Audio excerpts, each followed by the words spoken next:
and welcome. This is your Wish Upon a Star Lunar Horoscope for Friday, February 19th, 2021. The first quarter moon is a waxing half moon, and during this February 2021 cycle, the growing half moon occurs while transiting the fifth mansion of the moon at 6:48 p.m. We're using universal time coordinated and also tropical astrology.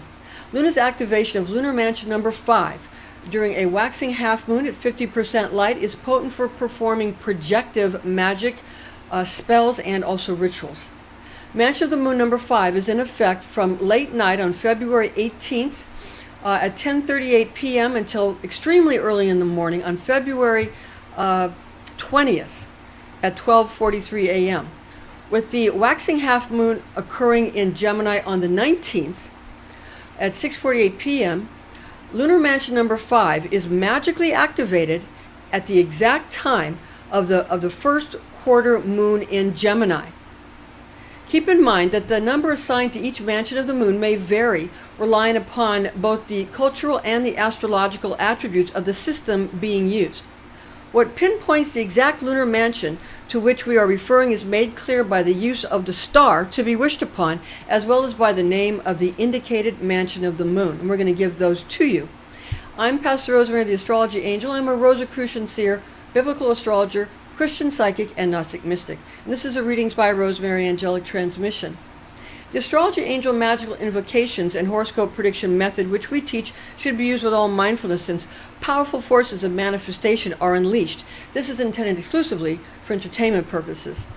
Luna will be in Taurus, 21 degrees, 25 minutes, 40 seconds, moving into Gemini, 4 degrees, 17 minutes, and 9 seconds, according to Abraham. So those are the coordinates that are the portion that this lunar mansion is bordered by. So we have from 21 degrees Gemini to 21 degrees Taurus to 4 degrees Gemini, and of course the new moon will occur while it's in the Gemini portion of this lunar mansion, and that's why it's a new moon in Gemini. And these coordinates are from Abraham.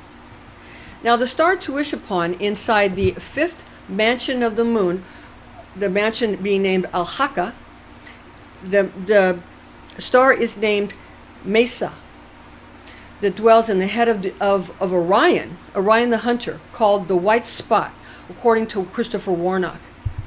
Ask the angel of Lambda Orionis, which is the same as Meissa. So you can call this Meissa, it's M-E-I-S-S-A, Meissa, or you can call it Lambda Orionis. It's your choice. The star goes by both of those names. Okay?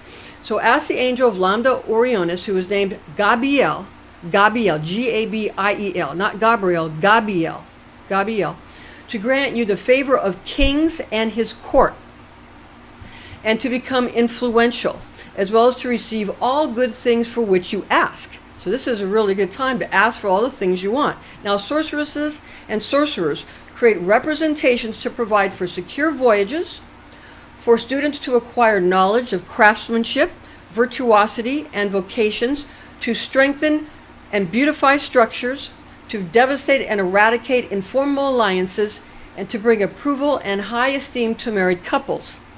To persuade Gabiel, the angel of Lambda Orionis, to grant you the powers of acquiring the endowment and patronage of royalty and nobles to use as you will. A rendering of a head alone, bereft of its torso and limbs, shaped and cast as recommended by Warnock. That's what's recommended by Christopher Warnock. Now, Agrippa, Henry Cornelius Agrippa, describes the fifth mansion as being named Alchete or Albache, recommending supplication towards Gabiel to facilitate those on a journey to go back to their point of origin, to advance academics, to bestow well-being, fitness, and compassion, and to validate projects by using images thereof. And if you want to get all the particulars of how these things are spelled, look in the description box. We've got a blog, and you can get it in writing there, so you can see it written, so you can see also our reference sources are there. Okay. Now, an icon of a man's head is used to gain the help and esteem of sovereigns, monarchs, and constables, as well as to gain access to these plays, these kinds of like theatrical presentations, like plays and concerts and in theaters. Okay. Now Agrippa also reveals that for the purpose of adding magical potency to the talisman, conjurers created an emblem of silver, which contained the representation of a man's head, and scented it with sanders. Now, you've often heard that, if you're making a talisman, he's saying to make an image of a man's head, just a head, and make it out of silver, and scent it with sanders. And if you present that to your indicated audience, your intended audience, your intended audience, then that's going to help you get this esteem and help of sovereigns and monarchs and constables, okay? Now, some would say a coin has that, and so I didn't think of it before, but it sounds like you're offering them some money. But there's another way to go about it, because it's called the silver screen, and if you do that and you show them an advertisement, or you put it in a movie or a television show or an advertisement or a magazine, or you send them a picture or something nice, it'll just have that effect. You don't have to necessarily give them money.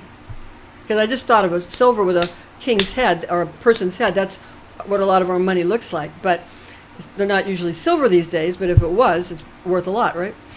So this is where the stuff comes from. It's ancient.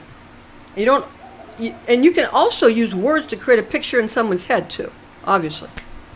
Now, a special note here, Catholics, you can use the cloth of Saint Veronica, a card or artwork or a sculpture of the cloth of Saint Veronica, which is where Jesus, his countenance is on the cloth that Saint Veronica put on his face when he was being crucified, to get the blood and perspiration off of him and onto the cloth that she had. And then it becomes a relic and becomes something that can be healing and heal people. So you see, it really, these things do have power in many ways. So Catholics can use the cloth of Saint Veronica, and you can use either a card with a picture or the artwork, like a painting or sculpture, like a statue of some kind that has Saint Veronica holding that up or something, and which specifically fits as the proper representation to bring the supplicant all of the health, influence, and prosperity of Mansion of the Moon number 5, which is named Alhaka, according to Warnock, or according to Agrippa, Alchate or Albache. These things are ancient. They go way before Christianity, way before most of the religions we know. They go all the way back to time, they were done, in theater by ancient civilizations. When the overseers had to present things to oversee and organize and care for their kingdoms, they used these things to have things go in there's 28 of them, just like the moon and just like a woman's cycle. So they used nature and they get in alignment with her, and then all good things come to you, because then you're in alignment with nature. Now, according to Kabbalistic lore, Taurus is ruled by Venus, while Gemini is ruled by Mercury. So here we're concerned with Gemini because this is a new moon in Gemini, which is on the Gemini side of this mansion. Now, Taurus birthstone is emerald, with Gemini birthstone being pearl. So we're going to focus on the Gemini aspect here. Now, rosaries and amulets using pearls for Gemini are magically potent for this praxis. Kabbalistic and alchemical planetary associations in this instance of a waxing half moon in Gemini, whilst transiting through lunar mansion number 5, could be utilized with perfumes, essential oils, herbs, or flowers, as well as colors for associations and correspondences. Planetary alchemical metals, in this case, would indicate quicksilver, also called mercury, for the planet Mercury. Now, warning here is that quicksilver or mercury is toxic and maintains a liquid state at room temperature. Therefore, the fluid metal of quicksilver or mercury is neither practical nor is it usable for this operation. Quicksilver should not only be handled by persons possessing the certification and the expertise to do so regarding, but they should also be someone that has a a reason to use it, and something like somebody making a thermometer with mercury in it. You know what I'm saying? Okay. Now, quicksilver should only be handled by persons, again, that have the certification and the licensing. Now, regarding the Gemini birthstone of pearl, this could be used for an amulet talisman as well as for rosary beads. Now, because of toxicity and the fluidity state of quicksilver or mercury, the magician must find another metal other than the planet Mercury's alchemical metal of quicksilver to form a talisman, yeah, for the shaping of an amulet base, or if you want to create a setting of a magically intended jewelry or rosary chain. Okay. Now, it's important to note at this point that according to Vivian Irwood Robson, author of the book The Fixed Stars and Constellations in Astrology, the Greek astronomer Ptolemy attributes the star of Meissa, also called Lambda, Orionis, which is found in the head of Orion the Hunter, as being attributed to the planets of Jupiter and Saturn. The specific star for this mansion that differentiates it from other parts of this constellation, okay, or other parts of the sign of Gemini, okay?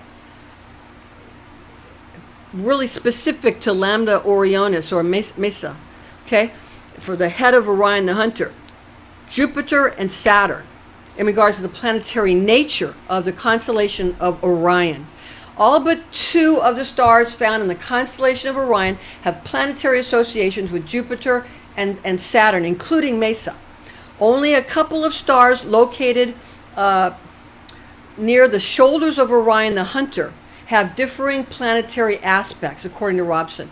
Again, the star Meissa, or Lambda Orionis, which finds placement in Orion's head, is included in the stars assigned to the planetary qualities of Jupiter and Saturn, according to Ptolemy. Since Ptolemy attributes the star Meissa, which is located in the head of Orion, the Hunter, to be associated with the planets Jupiter and Saturn, and since Jupiter is alchemically associated with the metal of tin, which is both pragmatic and usable for this operation, this would be magically a realistic choice to utilize when fashioning a rosary chain or a metal support to which one could then attach pearl beads or sigils respectively. I actually have a rosary like that. I should have remembered to bring it, with pearl beads, and it's made of tin chain, and the cross and Madonna are made of tin. Okay. So that would be a beautiful rosary, you know. Now, Jupiter's alchemical metal of tin is a feasible choice for this working because it's feasible and it's workable. Now, Ptolemy's other planetary association for Meissa, being Saturn, has the alchemical metal of lead assigned to it by most Kabbalists and alchemists. The warning here is that lead is toxic and is therefore not realistic, nor is it exploitable for this function of fashioning magical talismans. Lead should only be handled by persons possessing the license and the skill to do so. So you could say that people who are scientists, as opposed to being magicians, some are both, but you could say that a scientist could be said to be a more higher degree of a magician or sorcerer or sorceress because she or he has the ability to use both the therapeutic and the toxic for whatever purpose they desire. Because some people want to make weapons, or some people want to create there's a certain amount of every medicine will be either therapeutic or poisonous at some state or another, you know? So I'm saying that scientists, and especially those engaged in warfare, might be a higher order of sorcerer. And if you look at someone like someone, I'm in a group that we discuss and read books regarding Jack Parsons, John Whiteside, who was a rocket engineer at the Jet Propulsion Laboratories and he was did the Babylon working, and he knew Aleister Crowley and Ron Hubbard and these people. I'm in a group that we consider ourselves enthusiasts. I don't run the group, but I'm in it, and I have a friend that runs it. But it's he could be, he was thought to not be a very prominent scientist because he was a magician. He was a sorcerer. He was highly involved in magic, high magic, along with Crowley, but then people don't want to say that someone who's a magician and a sorcerer could then be a scientist. But without him, we wouldn't be sending rockets anywhere. And then people who go get their degrees and they use, what I'm not saying he didn't have any degrees, but I'm saying I don't think he had as high degrees as some of these people had, but he came up with all the stuff because he was willing to experiment. And, I think some people say that he injured himself badly, that he blew himself up and was badly damaged, and, he was killed. Some people say they don't know whether he was killed or not, if it was faked or if he actually did it. Who knows? But we'll never know. But point is, he supposedly died from his injuries from experimentation. But his experimentation, his courage, and his brilliance, we wouldn't have rockets today without him. We wouldn't have the fuel without him. We wouldn't have the skill. So just think about that when you want to say that sorcerers don't know anything. All scientists are sorcerers. It's just another word. In Atlantis, they were called pre-scientists. It was the same thing. Pre-scientist, sorcerer, all the same thing. Ancient knowledge being used. Now, so again, you don't want to use lead if you're a common person. Now, since Agrippa discloses that silver is the metal recommended by ancient conjurers for use in fashioning the traditional magical insignia of Mansion of the Moon named Al-Haka, Al-Chate, or Albache, possessing the figure of a man's head. This would be another magically reasonable choice to use as a rosary chain, an amulet base, or jewelry setting for pearl beads, rosary charms, or ornamentations. Now, with that said, remember that silver is associated with Luna, or the moon, and therefore is not specifically revealed by Ptolemy as a precise planetary nature to be used for summoning the star Meissa or Lambda Orionis. Now, conjurers get their best results when utilizing materials and substances which invoke the desired magical emotion in themselves, being in similitude with the magician's intended physical manifestation. Now, other Kabbalistic correspondences for lunar mansion number 5 are as follows. Moon in Gemini provides qualities of being spirited and ready for action, a great talent for organizing groups, and constantly being dynamically eventful as well as very busy. Luna in the sign of the twins loves and requires messaging from their contacts in all of their activities.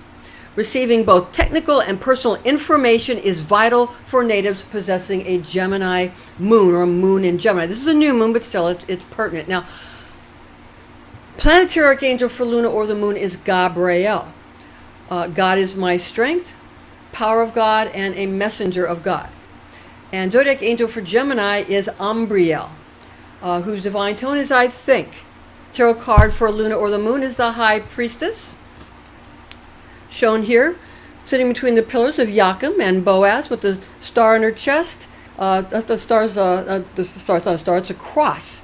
Yeah, that's a cross on her chest. It's a crucifix. And a Torah scroll in her hand. She's reading the Torah. She has a triple-horned goddess moon crown upon her head. There's pomegranates behind her, sitting between Joachim and Boaz with the receptive moon, with the waters of creation flowing in a receptive manner over the crescent moon. And she's reading the Torah. Why? Because the Torah is the left brain information, while the pictures in the tarot cards are the right brain information, and they find their unity in the pineal gland. The child is in the pineal gland, with the Torah being the masculine, the tarot cards being the feminine, and the pineal being the child. Okay? And like they said in Int'l, picture books for women. And scripture and writing books for men. Because they understood. Right, left, male, female, child. They understand. All right. Now, the Western array musical note for the moon or Luna is F. And we're going to play that for you now. Because remember, the high priest is associated with the moon. The moon card is associated with Pisces, but the moon card is the high, for the moon card is associated with Pisces, but the high priestess card is associated with the planet, the ancient planet of the moon. And the Hebrew letter Gimel, meaning camel, which is the path to the higher self, the Sephira of Keter, the crown chakra, the highest chakra, the highest supernal, Keter, the white light, is the path that you get through Gimel, which means camel in Hebrew. Okay, now the Western array musical note again for Luna is F. For the planet, they should call them planets, the sun and the moon, ancient planet of the moon. So F.